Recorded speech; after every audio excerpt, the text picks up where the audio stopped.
My name is Danielle, and my life has never been easy. Growing up, I was always the odd one out in my family. While my older brother, Tyler, and my younger sister, Rachel, were showered with love and attention, I was often ignored. My dad, Richard, was a wealthy man, but he never hid his disappointment in me. No matter how hard I tried, I could never make him proud. I wasn't like Tyler, who became a successful lawyer, or Rachel, who married into a rich family. I was just me, a simple mechanic who loved fixing cars and taking care of my son, Noah.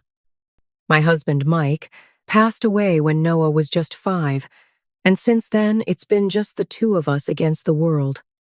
When Dad died last month, I wasn't even sure if I wanted to go to the will reading, but Noah, now 12, convinced me. "Mom, we should go," he said, his big brown eyes full of determination. No matter what, we face things together. That kid has always been wiser than his years. So, there we were, sitting in the fancy office of my father's lawyer, Mr. Langford. The room was cold, just like Dad had always been to me. Tyler and Rachel were already there, dressed in expensive clothes, whispering to each other and smirking whenever they glanced my way. Their spouses sat beside them, looking just as smug.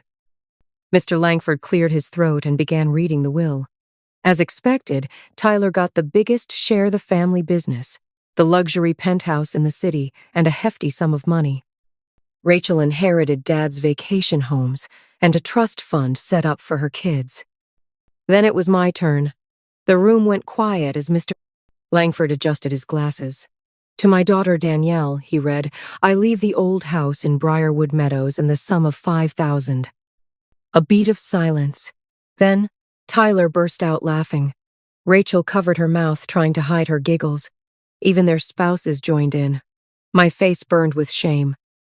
The old house in Briarwood Meadows was practically falling apart, and 5,000 was nothing compared to what they got. Noah, sitting beside me, clenched his fists. I put a hand on his shoulder, trying to calm him down. But then, Tyler leaned over and said loud enough for everyone to hear, "Guess Dad finally figured out what you're worth, Danny." That's when Noah stood up. His voice, usually so soft and kind, came out sharp and clear. "You don't know anything about my mom." The room went dead silent. Tyler's smirk froze and Rachel's eyes widened. Even Mr. Langford paused, his pen hovering over the paperwork. I reached for Noah's hand, but he didn't sit down. He just stood there, glaring at my siblings like they were nothing. Tyler recovered first, rolling his eyes. "Oh, please, the kid's got a little fire in him. Cute." He turned to me, his voice dripping with fake sympathy. "Danielle, maybe you should teach your son some manners before he embarrasses himself." Noah's jaw tightened, but before he could say anything else, I squeezed his hand. "It's okay," I whispered. "Let's just go." We left the office with their laughter ringing in our ears. The moment we stepped outside, Noah spun toward me, his eyes burning. "Mom, why didn't you say anything? They can't treat you like that." I sighed, rubbing my temples. "Noah, fighting with them won't change anything. Your grandfather made his choice a long time ago." "But it's not fair," he insisted. I pulled him into a hug. "Life isn't always fair, sweetheart, but we have each other, and that's enough." He didn't look convinced, but he didn't argue. A few days later, we drove out to Briarwood Meadows to see the house Dad left me. The neighborhood had once been nice, but now it was run down, with cracked sidewalks and overgrown lawns. The house itself was worse than I remembered peeling paint, a sagging roof, and a front porch that looked like it might collapse if you stepped on it wrong.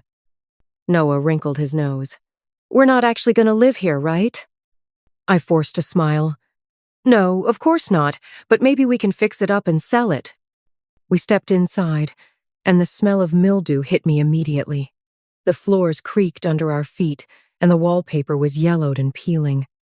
But as we walked through the empty rooms, something caught my eye: a loose floorboard in the corner of the living room. Curious, I knelt down and pried it up. Underneath was a small metal box.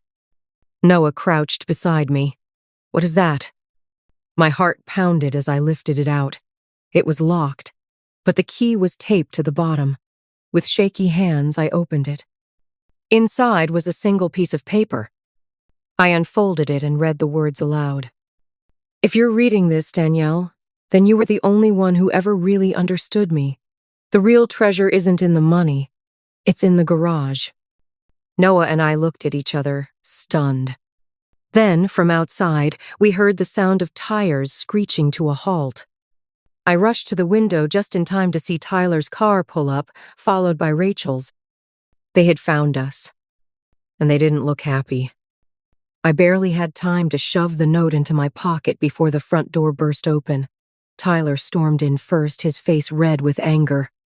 Rachel followed close behind, her designer heels clicking against the cracked hardwood floor. "You think you're clever, don't you?" Tyler spat, his eyes darting around the room like he expected to find stacks of cash lying around. Rachel crossed her arms. "Mr. Langford just called us. He said Dad left some kind of additional instructions for you." Her voice dripped with suspicion. My fingers tightened around the note in my pocket. Noah stepped slightly in front of me, his shoulders squared. "I don't know what you're talking about," I said, keeping my voice steady. "The will was read. You got what you wanted." Tyler's laugh was harsh. "Oh, come on. Dad never did anything without a reason. What did you find?" Before I could answer, Noah spoke up. "Maybe Grandpa just wanted to talk to our mom because she was the only one who actually cared about him." Tyler's face darkened. "Watch your mouth, kid." Rachel's eyes narrowed as she spotted the loose floorboard. She strode forward, kneeling to inspect it. "What's this?" My stomach dropped. Tyler didn't wait for an answer. He shoved past me, heading straight for the back door. "If there's something here, we're finding it." Noah grabbed my hand. "Mom!" I squeezed his fingers. "It's okay," I whispered, but my heart was pounding.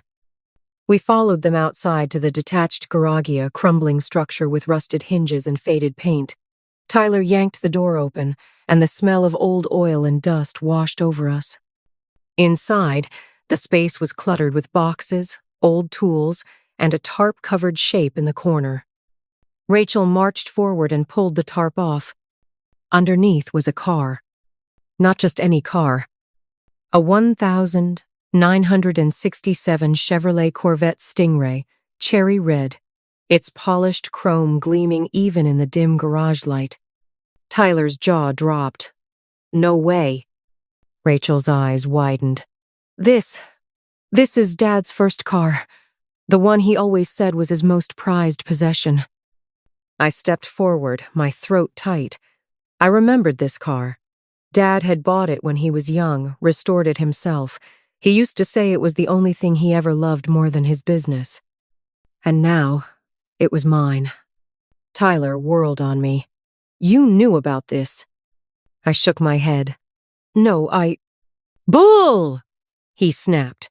"You played the victim, acted like Dad didn't care about you, and now we find out he left you this?" Rachel's voice turned icy. "This car is worth millions now. There's no way Dad just forgot to mention it in the will." Tyler clenched his fists. "We're contesting this. That car belongs to us." Noah suddenly stepped between us.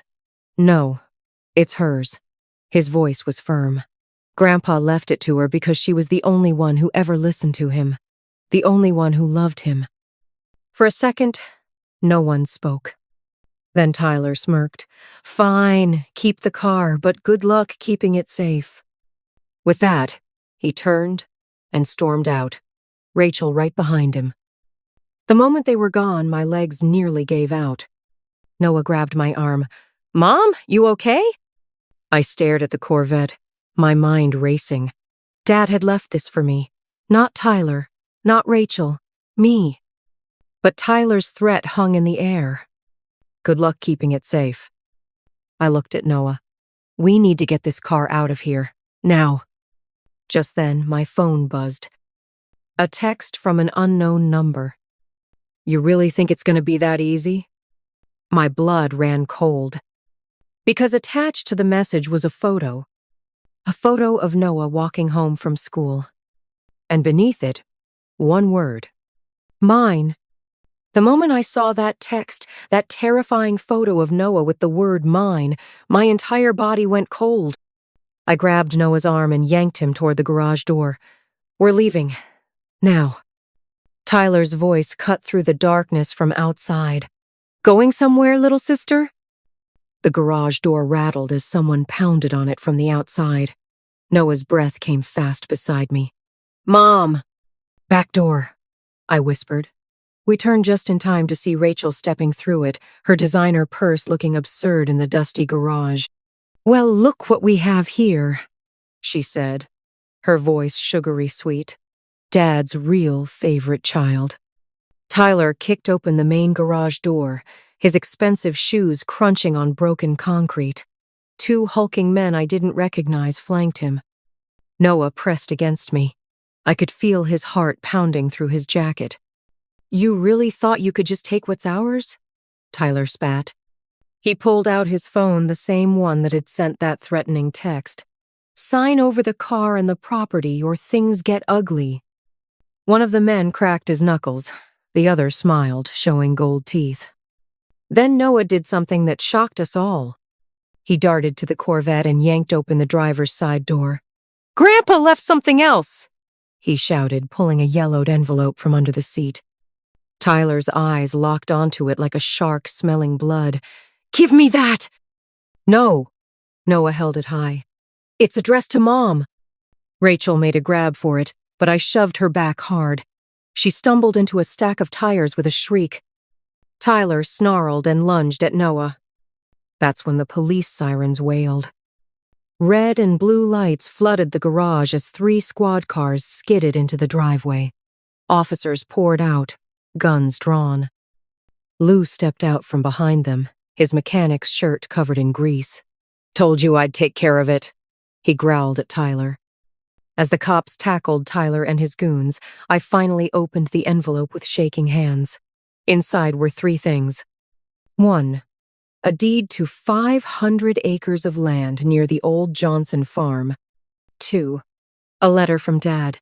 Danielle, if you're reading this, the oil reports are real. The land is yours. Be the woman I always knew you could be. 3. A business card for an oil company CEO. Noah looked up at me, eyes wide. Mom, are we rich? Lou finished, grinning. Damn right you are. Tyler screamed as the cops dragged him away. That's my inheritance. Mine! But his voice faded into the night as the truth settled over me. Dad's final lesson wasn't about money, it was about proving who we really were.